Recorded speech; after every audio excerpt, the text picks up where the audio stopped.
지구는 참으로 매혹적인 곳입니다. 우리를 맞이하고 보살펴주는 집이죠. 하지만 그 속에는 인간이 전혀 살 수 없는 극한 환경도 존재합니다.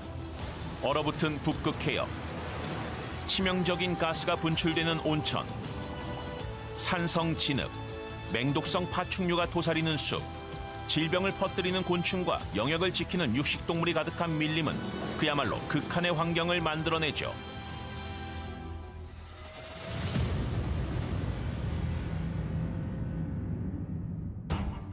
이제 지구 곳곳의 극한 환경을 찾아가 보겠습니다. 첫 번째 목적지는 북미에서 가장 높은 봉우리인 디날리입니다.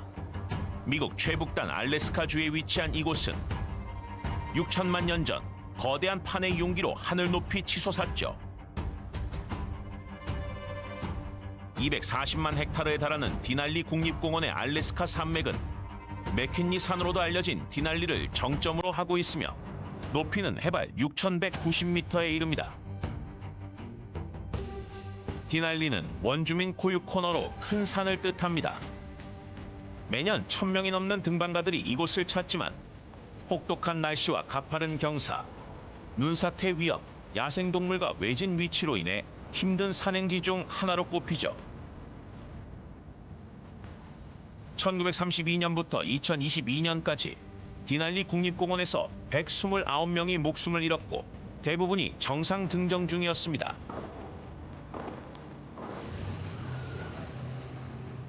(1967년 7월) 디날리 역사상 가장 비극적인 사고가 발생했습니다.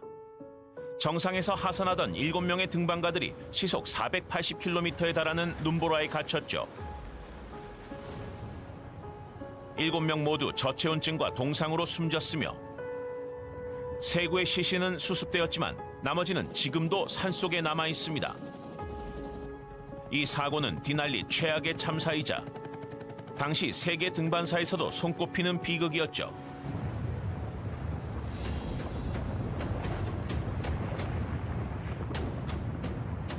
디날리는 특히 따뜻한 계절에 눈사태가 빈번합니다. 맑던 하늘이 몇 분 만에 거센 눈보라로 바뀌고 녹아내린 눈이 설원을 불안정하게 만들죠. 기온이 급격히 변하고 눈이 자주 내리면 밀도와 안정성은 다른 눈층이 겹겹이 쌓여 취약한 구조가 형성됩니다. 쌓인 눈이 점점 무거워지면 중력에 의해 눈층이 갈라져 강력한 슬래브 눈사태가 발생하고 시속 120km를 초과하는 속도로 마주치는 모든 것을 가차없이 삼켜버리죠. 기온이 올라 눈이 녹기 시작하면 물이 눈층 사이로 스며들어 결합력을 약화시키며 이로 인해 눈층이 붕괴해 습설 눈사태가 발생합니다. 슬래브 눈사태보다 속도는 느리지만 훨씬 무겁고 수톤에 달하는 눈이 등반객을 순식간에 덮칠 수 있죠. 디날리에서 위험한 건 정상만이 아닙니다. 빙하 또한 치명적이죠. 눈으로 덮인 표면 아래에는 깊은 크레바스가 숨겨져 있습니다. 얇은 설교로 가려져 있는 경우도 많아 한 발만 잘못 디뎌도 얼음 속 깊이 추락할 수 있죠. 움직이는 빙계와 극도로 낮은 기온으로 구조도 어렵습니다. 디날리 고지대의 눈밭은 수세 개에 걸쳐 엄청난 무게로 압축돼 단단한 빙하로 변하고 빙하가 쌓이다 중력을 이기지 못하면 천천히 이동을 시작하는데 하루에 수 센티미터에서 수 미터씩 내려갑니다.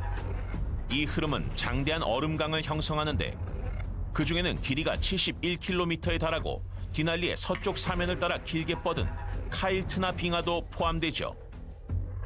곳곳에 숨겨진 크레바스는 깊게는 30m가 넘게 떨어지며 등반가들에게 치명적인 위협이 됩니다. 남동쪽의 루스 빙하는 높이 1500m의 거대한 협곡벽을 품고 있지만 눈사태와 얼음 낙하 낙석이 빈번하죠. 동쪽 엘드리지 빙하의 환경도 가혹하기는 마찬가지입니다. 영하의 기온에 강풍은 시속 160km에 달하죠.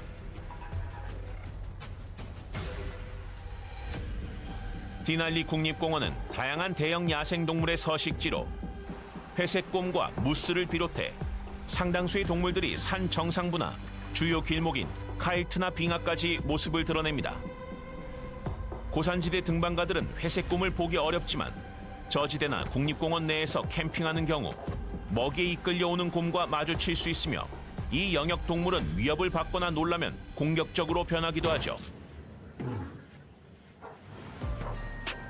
디날리 국립공원에서는 지금까지 23건의 곰 공격이 보고됐지만 그중 사망 사례는 단 한 건뿐입니다. 고도와 상관없이 디날리는 장엄함과 냉혹함이 공존하며 들어서는 모든 이에게 경애와 경계를 요구합니다.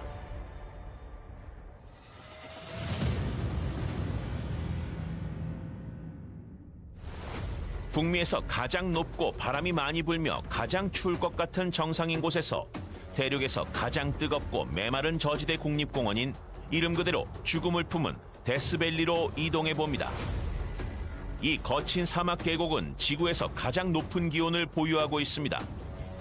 1913년 7월 10일 퍼니스 크릭에서 56.7도씨를 기록했죠. 여름이면 49도씨를 웃도는 날씨가 흔합니다.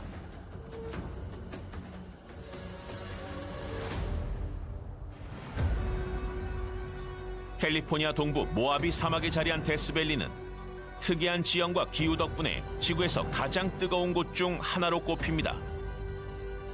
서쪽의 파나민트 산맥과 동쪽의 아마르고사 산맥의 뜨거운 공기를 가두고 그 공기가 압축돼 내려오며 열기는 더욱 강해지는데 이를 단열 가열 현상이라고 부르죠. 해수면보다 86m 낮은 배드워터 분지는 데스밸리의 최저 지점이자 북미 대륙에서 가장 낮은 지점으로 뜨거운 공기를 가둬 극한의 더위를 한층 심화시킵니다. 건조하고 황량한 지형은 식물과 습기가 부족해 공기를 식히지 못하고 강렬한 햇빛이 바위 지면에 반사돼 열기를 더욱 키웁니다. 이 모든 조건이 합쳐져 데스밸리에 불타는 환경을 만들죠. 매년 110만 명이 넘는 과학자와 여행객 그리고 모험가들이 이곳을 찾지만 준비 없이 마주한 극한의 더위는 탈수와 열탈진, 열사병이라는 치명적인 위험으로 이어질 수 있습니다. 극심한 더위는 탈수를 일으켜 혈액량을 줄이고 심장에 큰 부담을 줍니다. 그 결과 몸이 약해지고 산소 공급이 원활하지 않게 되며 피로와 어지럼증, 뇌기능 저하가 나타나고 심하면 혼란, 발작, 심지어 사망에 이를 수 있죠.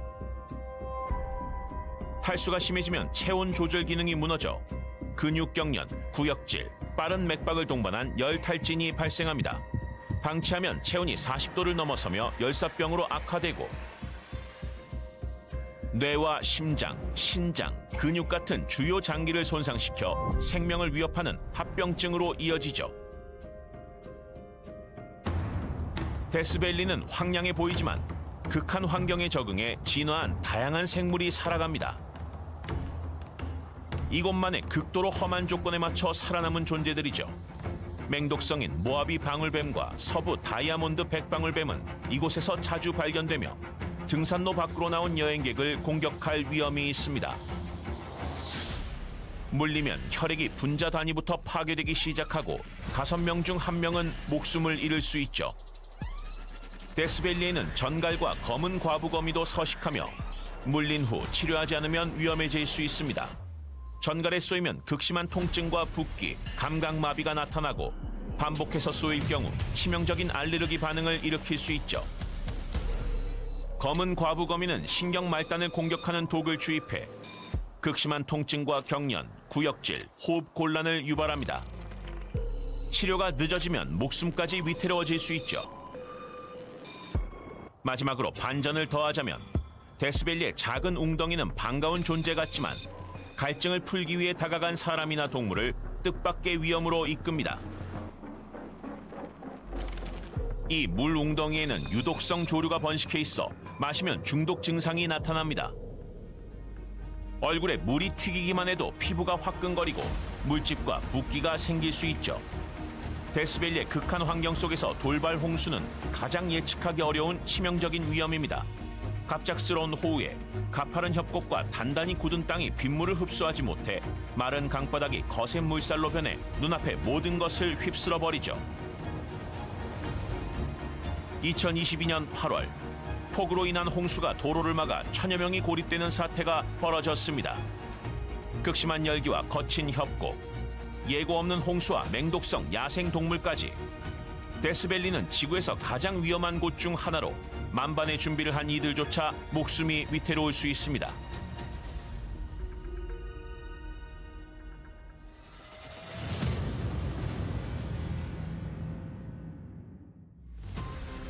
메마른 땅을 뒤로하고 물속 깊이 숨은 위험을 찾아가 보죠. 아름답지만 위험을 품은 멕시코의 세노테입니다. 세노테는 석회암 지반이 붕괴해 지하강이 드러나며 생긴 맑은 담수로 채워진 거대한 천연 싱크홀입니다. 세노테라는 이름은 유카텍 마야어로 물이 있는 동굴을 의미하죠.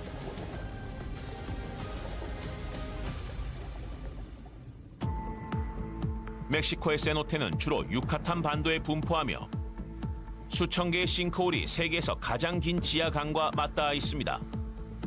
오랜 세월 빗물이 다공성 석회암을 녹이며 광대한 지하 동굴과 강, 호수로 이루어진 체계를 만들었죠. 지금까지 약 1만 개의 지하 수계가 확인됐고 그중 시스테마삭 악툰 동굴은 길이가 무려 368km에 이릅니다.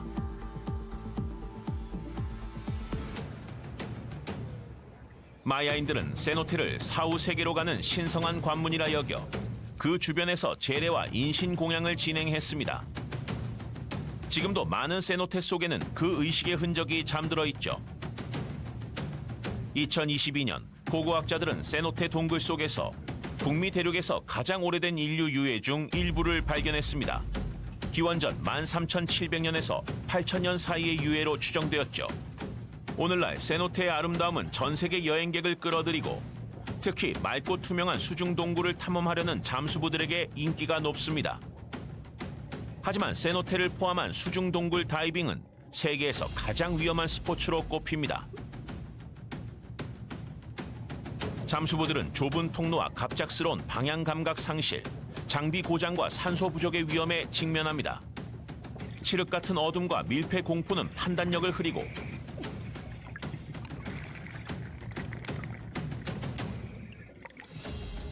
공황을 일으켜 치명적인 결과로 이어질 수 있죠.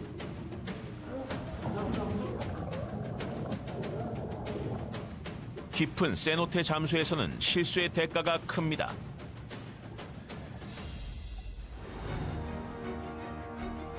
유카탄 반도의 위험한 세노테 중 일부는 깊이가 무려 319m에 달하며 자연광이 전혀 들지 않는 좁고 굽은 통로가 이어지고 폭이 1m도 되지 않아 지나가려면 장비를 풀어야 하는 구간도 있죠. 수평 거리만 360km를 넘는 동굴망도 있습니다.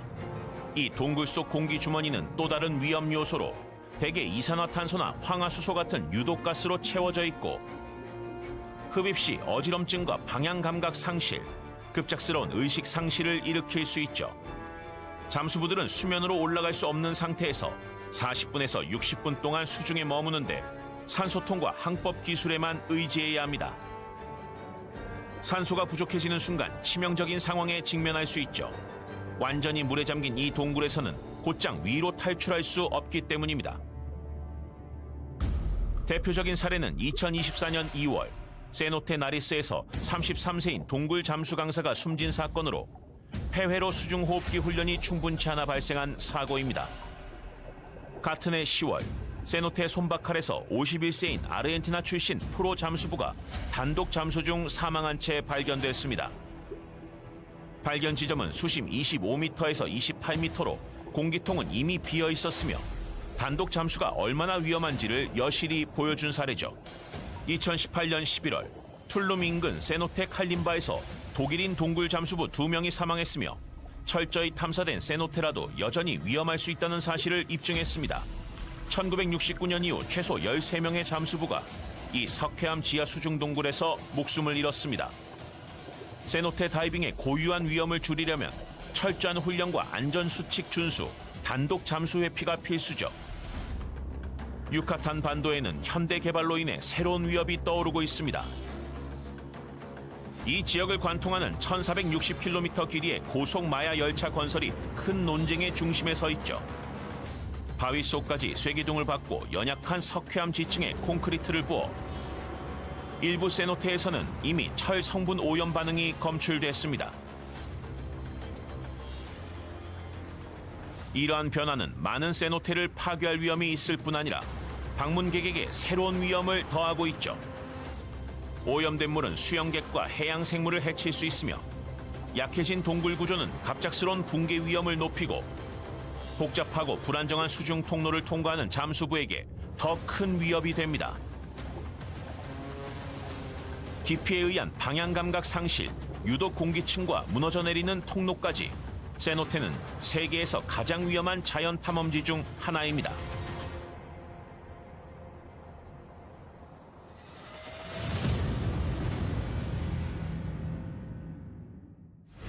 이번에는 이름부터 섬뜩한 극한의 땅으로 향합니다. 이름부터 위협적인 에티오피아의 다나킬 함몰지죠. 미국 데스밸리처럼 해수면보다 낮은 곳에 위치하며 깊이는 무려 125m에 달하는 세계에서 가장 낮고 더운 지역 중 하나이기도 합니다. 기온이 섭씨 55도에 달하는 날이 잦지만 이곳의 진짜 위협은 더위만이 아닙니다. 활화산, 유독가스, 끓어오르는 진흙 웅덩이, 초현실적인 산성 호수까지 인간의 목숨을 위협하는 요소가 끊이지 않죠. 다나킬 함몰지는 아프리카 동부의 아파르 삼각지대에 자리 잡고 있습니다. 이곳은 세계판이 갈라져가는 지질 활동지대로 누비아판과 아라비아판 그리고 소말리아판이 맞닿아 떨어져 나가는 곳이며 그로 인해 지구에서 가장 활발한 지질 활동지 중 하나가 되었죠. 다나킬 함몰지가 독성을 띠는 이유 중 하나는 해발 613m에 위치한 활화산인 에르타 알레 때문입니다. 현지 아파르어로 연기를 뿜는 산을 의미하며 산 정상에는 활발히 끓어오르는 용암호수가 있죠. 전 세계 단 8곳뿐인 용암호수는 동종의 지형 가운데 과학적으로 가장 오랜 기간 활동을 이어온 곳입니다. 지름 약 65m, 깊이 100m에 달하며 에르타 알레가 끊임없이 내뿜는 유해가스에는 이산화황과 이산화탄소, 염소 화합물까지 포함되어 있어 공기를 치명적으로 오염시키죠. 이 가스들은 눈에 보이지 않는 살인자입니다. 이산화탄소는 낮은 지대로 가라앉아 갑작스러운 질식을 초래할 수 있는 밀폐된 공기 주머니를 만듭니다. 이산화황은 폐를 자극해 기침과 호흡곤란, 극심한 고통을 유발하며 염소 화합물은 화상을 입히고 눈과 목을 손상시킵니다. 즉각적인 치료 없이 고농도의 장시간 노출이 계속되면 의식불명, 장기 손상으로 이어져 심하면 사망에 이를 수 있죠. 이처럼 위험이 이미 충분한데도 북서쪽 80km 지점에는 달롤의 초현실적인 열수지대가 자리하고 있습니다. 이곳에는 깊이 1m에 달하는 산성 웅덩이가 형성되는데 화산에서 뿜어져 나오는 이산화황과 황화수소가스가 지하수에 녹아들어 황산을 만들어내기 때문이죠. 웅덩이의 선명한 파란색, 노란색, 초록색은 지표의 침전 및 코팅되는 산화철과 망간 같은 광물에서 비롯됩니다. 수온은 100도씨 이상으로 끓어오르기도 하며 특히 일부 웅덩이를 둘러싼 얇은 소금 결정 껍질은 사람의 무게를 견디지 못하고 붕괴될 수 있어 그 아래 끓고 있는 산성수로 곤두박질 칠 위험이 있죠. 이 웅덩이에 빠지면 치명상을 피할 수 없습니다. 끓는 물은 단 몇 초 만에 피부에 3도 화상을 입히며 동시에 강산성의 물이 인체 조직을 파괴해 화학적 화상을 입힙니다. 피해자는 극심한 통증과 방향 감각 상실, 쇼크에 빠져 탈출조차 어려워질 수 있으며 노출이 길어지면 근육은 물론 뼈까지 심각하게 손상되죠. 여기에 예측 불가능한 지진 활동이 위험을 더욱 가중시킵니다. 갑작스러운 지반 변동은 균열을 만들고 그 틈으로 뜨거운 증기와 유독가스, 과열된 액체가 분출되죠. 가스 농도와 바람의 방향과 같은 사소한 변화만으로도 안전하던 환경이 곧바로 위험지역이 되기 때문에 현지 가이드와 과학자들은 한순간도 경계를 늦추지 않습니다.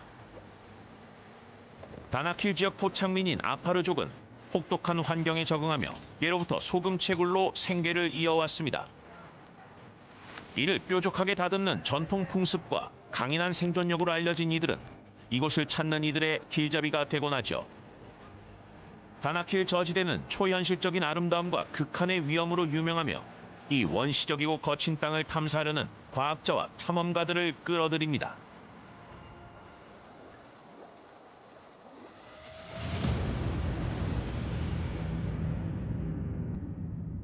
불타는 대지인 다나킬 함몰지를 뒤로 하고 또 다른 극한의 위험지대 아마존으로 들어섭니다. 끝없이 이어지는 녹색의 미로 속에서 위험은 사방에 도사리고 있죠. 50m에 달하는 거목 아래 햇빛조차 가로막힌 어둠 속을 매혹적이지만 치명적인 야생동물들이 배회합니다. 끝이 보이지 않는 숲과 뒤엉킨 강, 늪지, 덩굴 식물들은 침입자를 영영 가둬둘 수도 있죠. 아마존 열대우림은 8개국에 걸쳐 약 670만 제곱킬로미터를 차지하며 그 면적은 인도 아대륙보다도 넓습니다. 대부분이 브라질에 속하지만 이웃 국가들까지 이어지죠. 대서양에서 불어오는 따뜻하고 습한 공기가 아마존 분지를 채우고 안데스 산맥과 주변 고지대로 둘러싸인 이 지역은 습기를 가두어 울창한 숲을 유지합니다. 겉보기엔 평온한 아마존강 속에는 블랙 카이만이 숨어 있습니다. 몸 길이가 최대 6m에 이르는 거대한 악어과의 포식자로 물속에서 소리 없이 미끄러지듯 움직이며 완벽한 순간을 기다리고 있다가 공격하죠.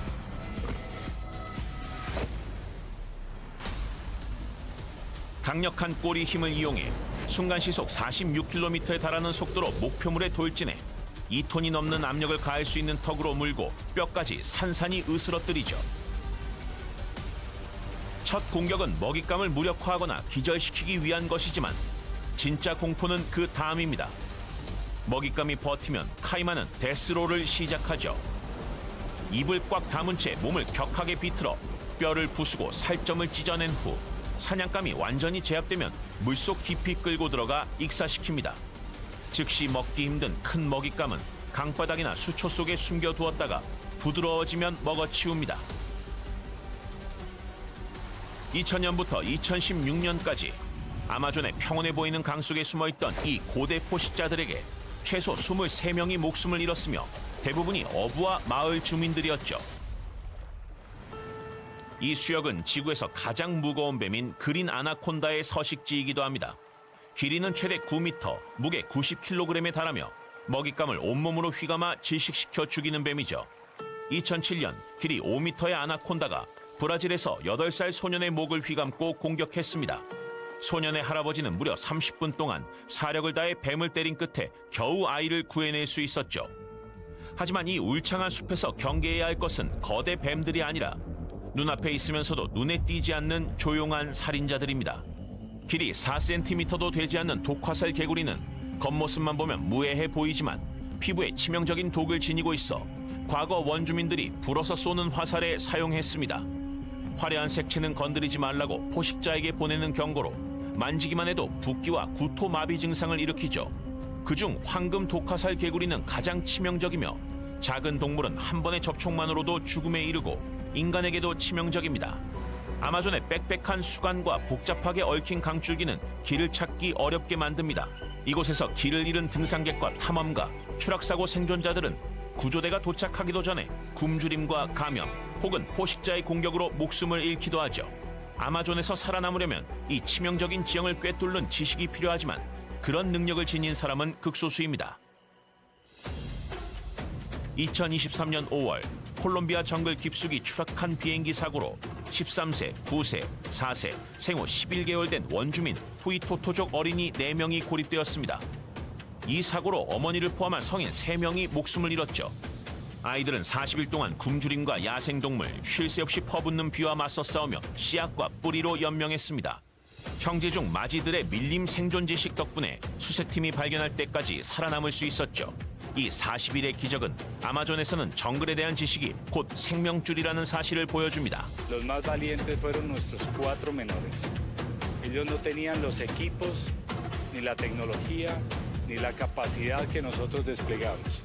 Ellos solamente tenían aquello que se llama deseos de vivir. 역설적이게도 온통 당신을 위협하는 것들로 가득한 이 혹독한 땅은 인류 생존의 가장 중요한 자원이기도 합니다. 지구의 허파라 불리는 아마존은 전 세계 산소량의 최대 9%를 생산하고 매년 20억 톤의 이산화탄소를 흡수합니다. 아마존이 사라진다면 지구의 기후는 급격히 무너질 것입니다. 아마존 열대우림은 경이로운 아름다움과 치명적인 위험이 공존하는 곳으로 자신을 얕보는 이에게 결코 자비를 베풀지 않습니다.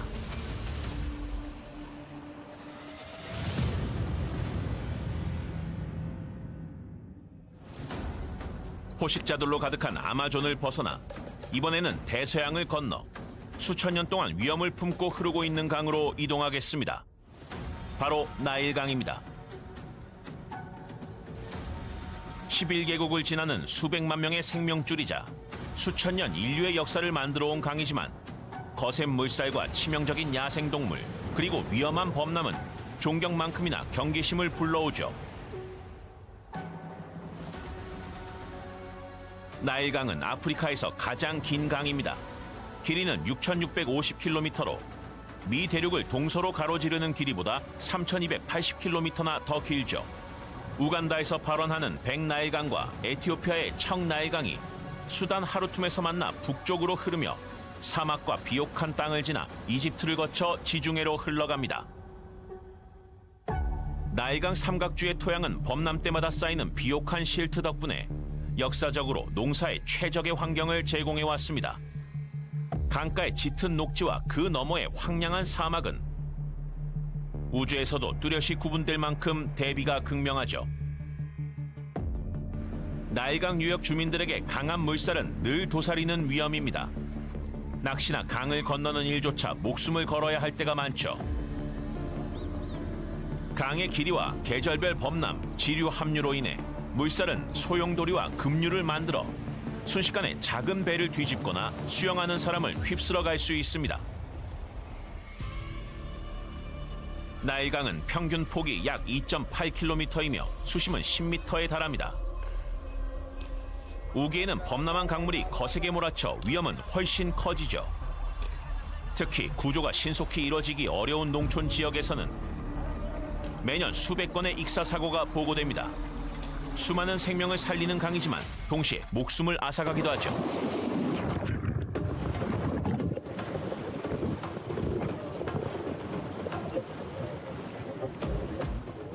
이 강 속에는 치명적인 포식자들이 숨어 있습니다. 그중 가장 큰 두려움의 대상은 단연 나일 악어입니다.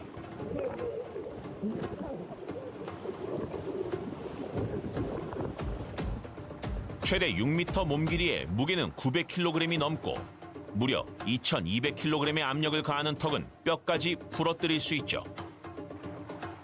얼룩말 같은 대형 먹잇감도 단숨에 제압할 수 있으며 물소도 예외가 아닙니다.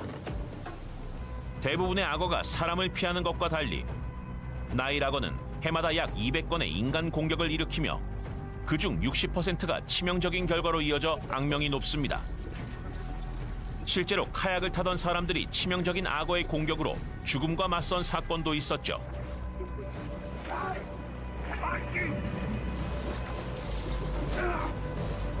6월에서 9월 사이 우기에는 산란 중인 암컷들이 강한 영역의식을 보이며 사나워집니다.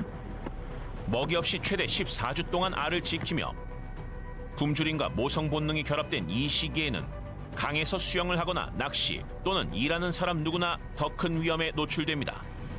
하지만 나일강 속에 숨어있는 위험은 이 악어만이 아닙니다. 강에서 가장 치명적인 존재 앞에서는 나일 악어조차도 빛을 잃죠. 그 정체는 바로 하마입니다. 해마다 사하라 사막 이남 아프리카에서만 하마로 인해 최소 500명에서 많게는 3,000명에 달하는 인명피해가 발생합니다. 성체 수컷 하마는 무게가 3.2톤에 이르죠.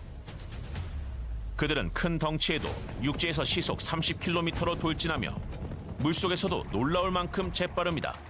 인상적이게도 턱은 150도나 벌어지며 50cm 길이의 어금니 같은 송곳니를 드러내며 800kg에서 900kg의 무는 힘을 자랑하죠.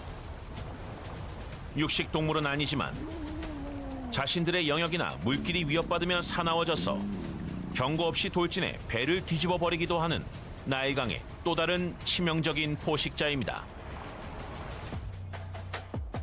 나일강을 위협하는 건 포식자뿐이 아닙니다. 에티오피아 고원의 집중호우가 몰고 오는 홍수 역시 치명적이죠. 2020년 수단에서는 대규모 홍수가 발생해 6만 가구가 삶의 터전을 잃고 10만 명 이상이 피해를 입었습니다. 집과 농작물 기반 시설이 파괴되었으며 마을 전체가 잠기고 수십 명이 목숨을 잃었죠. 치명적인 포식자와 거센 물살 그리고 홍수까지 나일강에서의 삶은 생존과 위험 사이를 끊임없이 오가는 줄타기이며 그 물줄기는 생명을 주기도 앗아가기도 합니다.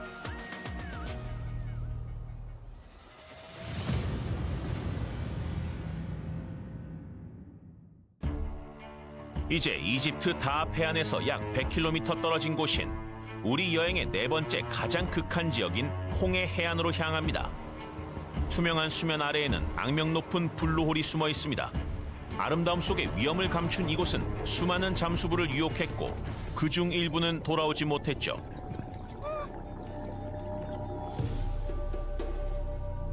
이 거대한 해저 싱크홀은 홍해에 위치하며 이집트 시나이 반도 해안에서 불과 몇 미터 떨어져 있습니다. 폭은 약 130m이며 깊이는 100m가 넘고 세계에서 가장 위험한 다이빙 포인트 중 하나로 알려진 이집트 블루홀은 도전적인 환경과 수많은 사망 사고로 인해 암울한 명성을 얻고 있죠. 이곳은 마지막 빙하기에 형성됐습니다. 빗물이 석회암을 녹이며 지하 동굴을 만들었고 해수면이 상승하면서 동굴 지붕이 무너져 물이 차올라 지금과 같이 깊은 원형의 싱크홀이 완성됐죠. 블루홀은 수직 절벽과 어두운 수역 그리고 잠수부를 더 깊이 이끄는 아치형 통로로 인해 심해 다이빙의 위험성을 배가시킵니다. 이곳에서 목숨을 잃은 이들 중 상당수는 심해의 황홀이라 불리는 질소 마취의 희생자였죠.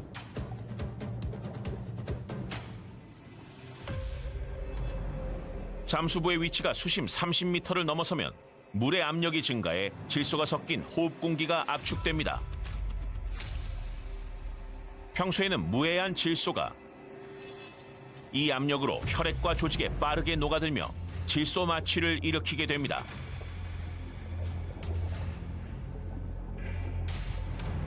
블루홀의 깊은 수역에서는 이 증상이 갑작스럽고 심각하게 나타나 술에 취한 듯한 환각과 판단력 저하, 혼란, 운동 능력 상실을 초래하죠.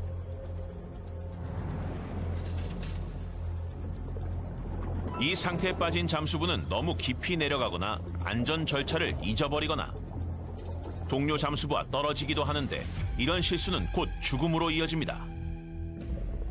2000년 4월 가장 악명 높은 블루홀이 희생자 한 명을 앗아갔습니다. 경험 많은 잠수부인 유리 립스키의 끔찍한 마지막 순간이 그의 카메라에 포착되었죠. 영상에는 그가 수심 115m 바닥까지 내려가는 장면이 담겨 있으며 전문가들은 이때 질소 마취로 판단력이 흐려진 그가 공황 상태에 빠졌다고 추정합니다. 그는 방향 감각을 잃은 채 수면으로 오르지 못했고 혼란 속에 호흡기를 벗어버렸죠.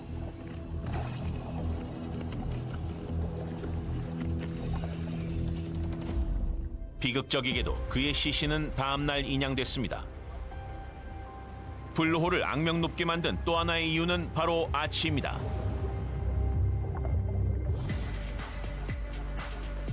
아치는 싱크홀과 바다를 잇는 수중 터널로 천장이 수심 약 55m 지점에 위치하며 길이는 26m로 약간 아래로 기울어져 있어 수면과 더 가깝게 느껴지도록 착시를 만듭니다. 이 착시와 깊이로 인한 방향 감각 상실, 안으로 빨려드는 조류가 맞물려 잠수부를 위험 속으로 끌어들이죠.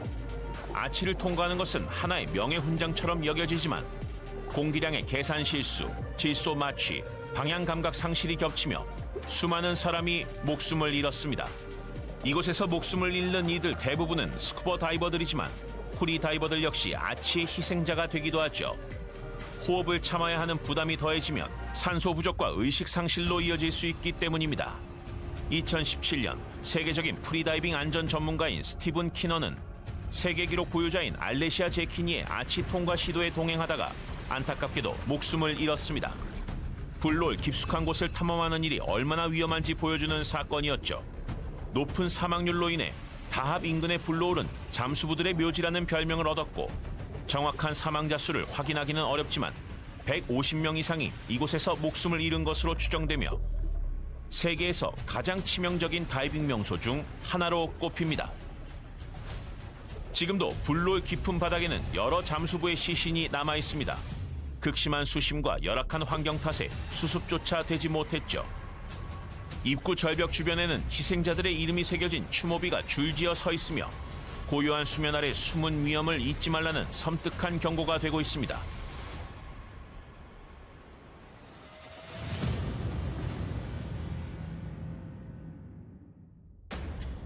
홍해의 위험한 심해를 뒤로하고 차갑고 가차없는 바다 베링해로 향합니다.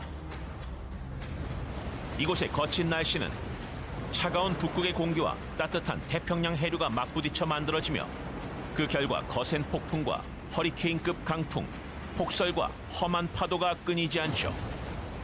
세계에서 가장 험난한 해역 중 하나임에도 불구하고 매년 수백 척의 어선이 이 바다를 누빕니다.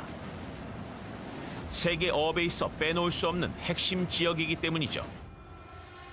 면적이 200만 제곱킬로미터가 넘는 베링해는 유라시아와 아메리카 대륙 사이에 자리하고 있습니다. 중앙 분지의 수심은 최대 4,000m에 달하고 대륙붕으로 이어지며 점차 얕아집니다.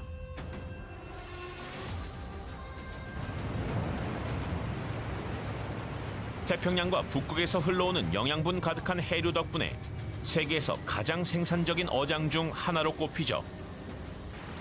어선들은 몇 주, 때로는 몇 달 동안 험한 바다를 오가며 높이 9m에 이르는 파도와 끊임없는 폭풍에 맞섭니다.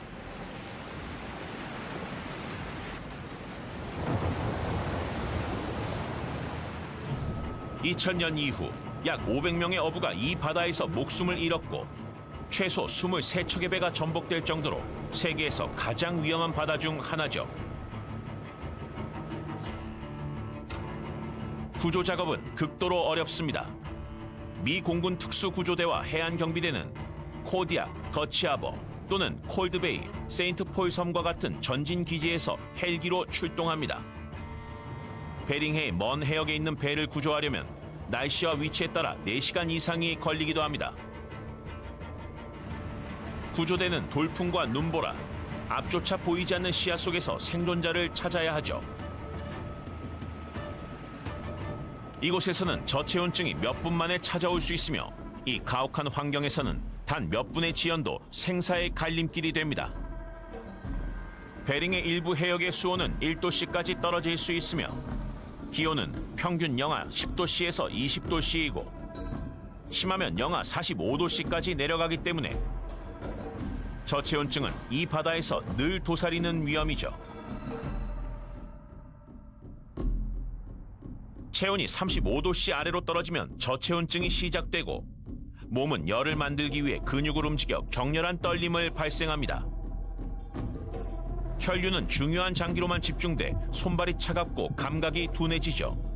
체온이 더 내려가면 혼란, 판단력 저하, 방향 감각 상실이 나타나며 32도씨 이하에서는 떨림이 멈추고 근육이 굳으며 심장박동이 느려져 의식을 잃고 제때 치료하지 않으면 사망에 이릅니다.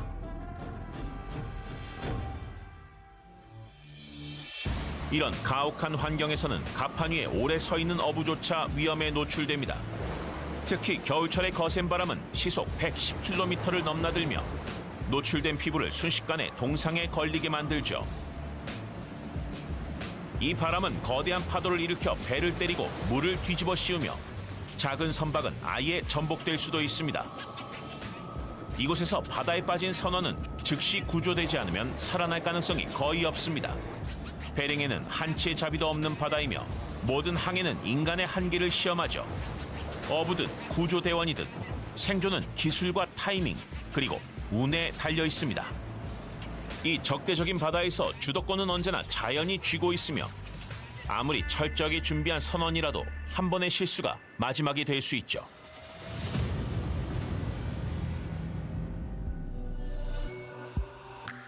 차갑고 무자비한 베링해를 떠나 시간이 멈춘 유령의 땅으로 향합니다. 다음 목적지는 체르노빌 출입 금지 구역이죠. 1986년 4월 26일 당시 소련이 지배하던 우크라이나의 체르노빌 원자력 발전소 4호기에서 정기 안전 점검 중 치명적인 폭발이 일어났고 히로시마 원폭의 400배에 달하는 방사성 물질이 대기 중으로 퍼졌습니다. 36시간 안에 원전 종사자들을 위해 세워진 번화한 도시 프리피아트 주민 4만 9천 명과 주변 마을의 6만 8천 명이 급히 대피해야 했죠.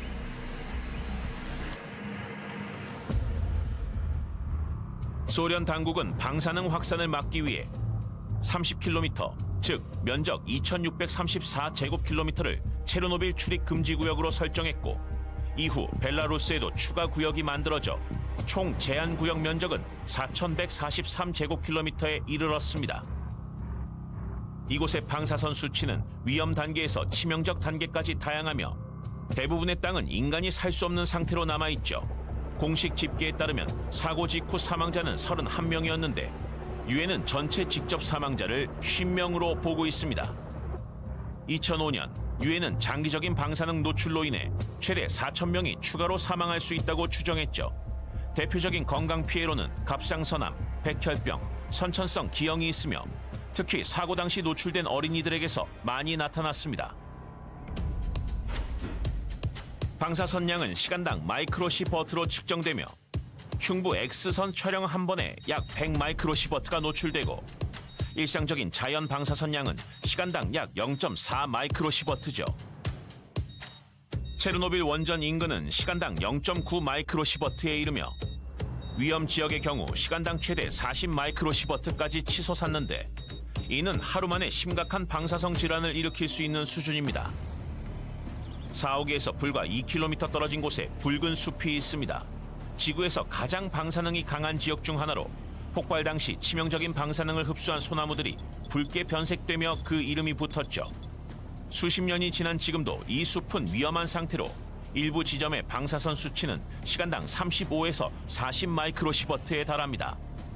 놀랍게도 야생동물들은 버티며 살아가지만 많은 개체가 유전적 돌연변이와 종양 및 기형을 보입니다. 그럼에도 불구하고 생명은 여전히 살아남아 극한 환경 속에서도 적응하는 자연의 놀라운 능력을 보여주고 있죠.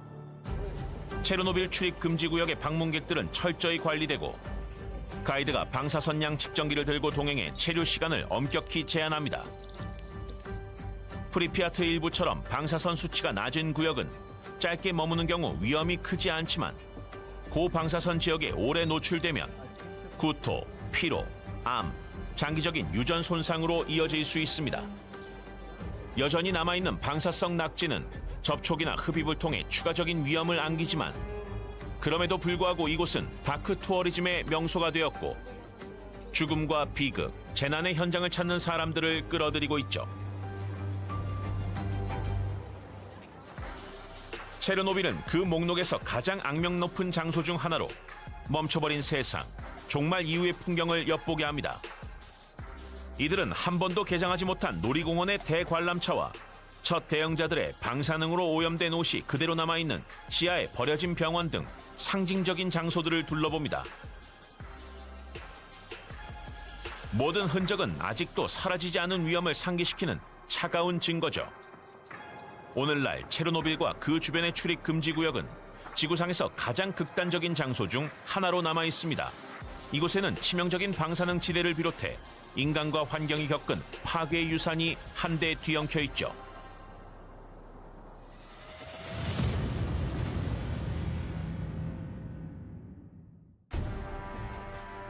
방사능 폐허 속에 보이지 않는 위험에서 이번에는 자연이 만든 가장 눈에 띄는 극한으로 향합니다. 이번 순위의 마지막은 바로 에베레스트 산입니다. 해발 8,849m의 세계에서 가장 높은 산으로 2024년 기준으로 7,200명 이상이 정상에 올랐습니다.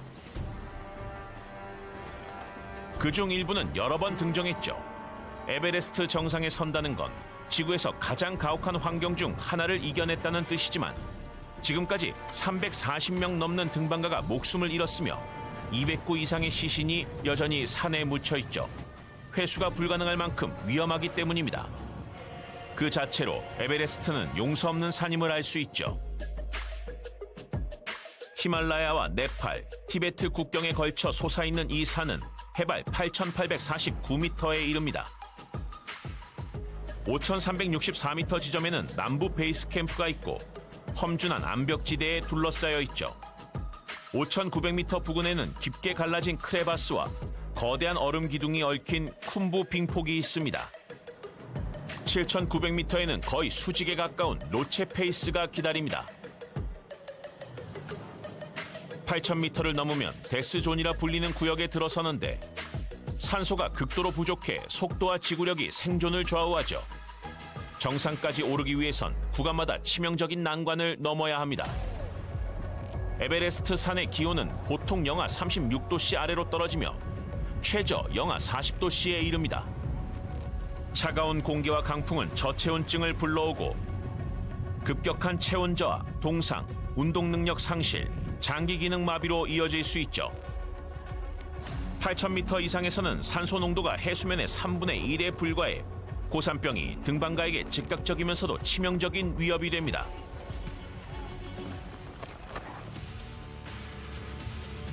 그 고도에서는 산소 부족과 저기압이 생명을 위협하는 반응을 일으킵니다.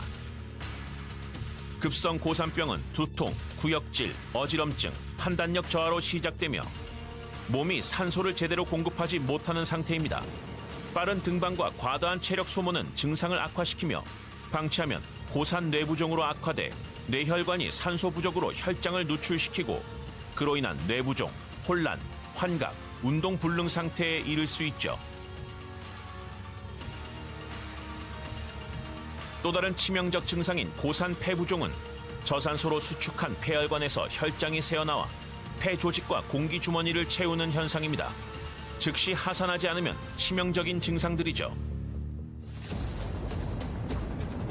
에베레스트 산에는 눈사태 위험도 상시 존재합니다. 눈과 얼음이 무너져 내리거나 갑작스러운 날씨 변화로 발생하며 시속 240km로 산비탈을 쏟아져 내려 단 몇 초 만에 등반가를 덮치고 짓누릅니다. 2014년 참혹한 눈사태 중 하나가 발생합니다. 쿰부 빙폭에서 대형 얼음 덩어리가 예고 없이 무너졌고 그 자리에서 현지 가이드 16명이 목숨을 잃었죠.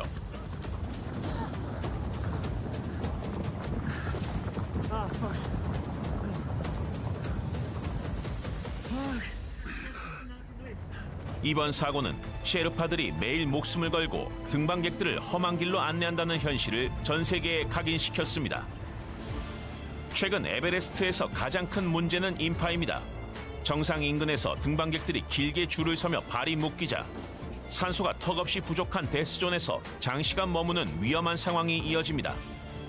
2019년에는 이런 교통체증이 최소 11명의 사망으로 이어졌고 치명적인 환경 속에서 몇 시간씩 발이 묶인 결과 이들 대부분이 고산병과 극도의 탈진으로 쓰러졌죠.